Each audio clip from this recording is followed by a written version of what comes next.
اچھا اب ہم جب گئے ہیں ہم نے سپریم کورٹ کا دروازہ, جب آپ کو پتا ہے جو لوگ کورٹ رپورٹ کر رہے ہوتے ہیں کہ جب کیس ختم ہوتا ہے بینچ اٹھ جاتا ہے, سپریم کورٹ کا دروازہ باہر سے لاک ہو جاتا ہے اور کوئی آدمی اندر نہیں جا سکتا. اب اتفاق سے میں اور ایک دو ہمارے اور دوست جو تھے, ہم لوگ پہلے پہنچے اور ہم نے دروازہ لاک کھولا ہمارے سامنے. ہم لاک کھولنے کے بعد اندر گئے تو پتا چلا چیف الیکشن کمیشنر اور سیکرٹری پہلے ہی لاک شدہ کمرے میں موجود ہیں. اچھا اب یہ کیسے ہوا؟ اب یہ بھی وہی ہوا کہ وہ پھر آپ کو بعد میں بتاؤں گا. بہرحال فیصلہ آپ کے سامنے آ گیا, معجزہ ہو گیا. ہم الیکشن کی طرف جاتے جاتے ادھر چلے گئے. اب سوال یہ ہے کہ کیا یہ آپریشن رجیم چینج آپریشن جو ہے یہ مکمل ہو گیا؟ آنسر از نو. اس پہ سپریم کورٹ کو تو ہم روز ہی کہہ رہے ہیں کہ تحقیقاتی کمیشن بنائیں. سپریم کورٹ کا بھی پتہ نہیں کیوں نہیں حوصلہ پڑ رہا. لیکن بہرحال ہم نے سپریم کورٹ کو روز ہی یہ کہتے ہیں کہ دیکھیے آپ کو کسی عام آدمی نے نہیں کہا کمیشن بنانے کا, آپ کو صدر پاکستان نے کہا ہے کمیشن بنائیں, آپ کو وزیر اعظم اس وقت کے انہوں نے لیٹر لکھا کہا کمیشن بنائیں, آپ کو اسپیکر آف دا ہاؤس کہہ رہے ہیں کہ کمیشن بنائیں. آپ نہیں بنا رہے, آپ کی مرضی ہے, ہمیں بتا دیں کیوں نہیں بنا رہے.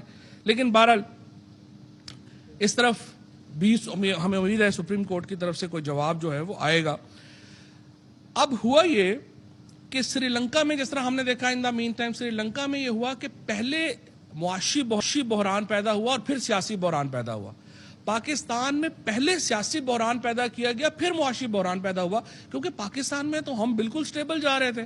ہمارے فورن ریزرو جو تھے وہ روز اوپر جا رہے تھے, ہمارے اوورسیز پاکستانی جو ہیں وہ پوری ہمیں سپورٹ کر رہے تھے, ڈالر ہمارے قابو میں تھا, ایکسپورٹس ہماری بڑھ رہی تھیں, امپورٹس کم ہو رہی تھی, ہمارا اکانومی تو ٹھیک ٹھاک چل رہی تھی. لیکن سیاسی بحران کے نتیجے میں ایک بہت بڑا معاشی بحران جو ہے وہ پیدا ہو گیا. اب سوال یہ ہے صرف آخر میں کہ کیا یہ رجیم چینج آپریشن مکمل ہو گیا؟ آنسر از نو. اس کے دو بڑی رکاوٹیں ہیں اس آپریشن رجیم چینج اور یہ جو ایجنڈے میں. ایک تو آپ نے دیکھا ہفتے کو یہ صرف عمران خان کر سکتے ہیں اور پی ٹی آئی کر سکتی ہے. 36 گھنٹوں کا نوٹس دیا عمران خان نے اور پورا پاکستان ایسے ایسے قصبوں میں لوگ نکلے جن کے نام بھی شاید مین سٹریم میڈیا میں کسی کو نہیں پتا ہوں, اور کس طرح سے لوگوں نے عمران خان کے ایک 36 گھنٹے کی کال کے اوپر پورا پاکستان باہر نکلا اور بتایا کہ وہ پاکستان کے عوام کدھر کھڑے ہیں. ایک تو یہ, اور دوسرا یہ ہو رہا ہے کہ یہ ایک بڑے لیول کے اوپر رجیم چینج جو ہے وہ ایکسیپٹ نہیں ہو رہی, اور دوسرا ان کا ٹیکٹیکل لیول کے اوپر پنجاب میں رجیم چینج پوری نہیں ہو رہی. کیونکہ پنجاب میں الیکشن کمیشن نے اور لاہور ہائی کورٹ نے بڑا زور لگا کر کے حمزہ شہباز کو رکھا ہوا ہے وہاں پر as a chief minister, but حقیقت یہ ہے کہ وہ ایک ایسے پھٹے کے اوپر ہے جو کسی وقت بھی سرک سکتا ہے اور ان کی سارا معاملہ جو ہے ان کا لڑک سکتا ہے.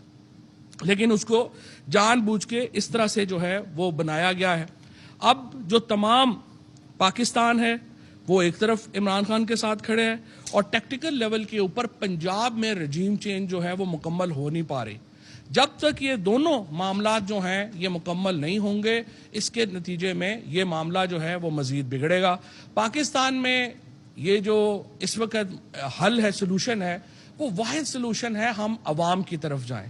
عوام کی طرف جاتے ہوئے سیاسی جماعتوں کو ڈرنا نہیں چاہیے, لیکن یہ ڈر رہے ہیں اس لیے کہ یہ عوام سے آئے نہیں ہیں. لیکن مجھے امید ہے انشاءاللہ تعالی یہ آخری چند ہفتے ہیں, عوام اس کا فیصلہ کرے گی اور پھر پاکستان میں فیصلہ جو ہے وہ کہتے ہیں اب راج کرے گی خلق خدا, جو میں بھی ہوں اور تم بھی ہو. بہت شکریہ.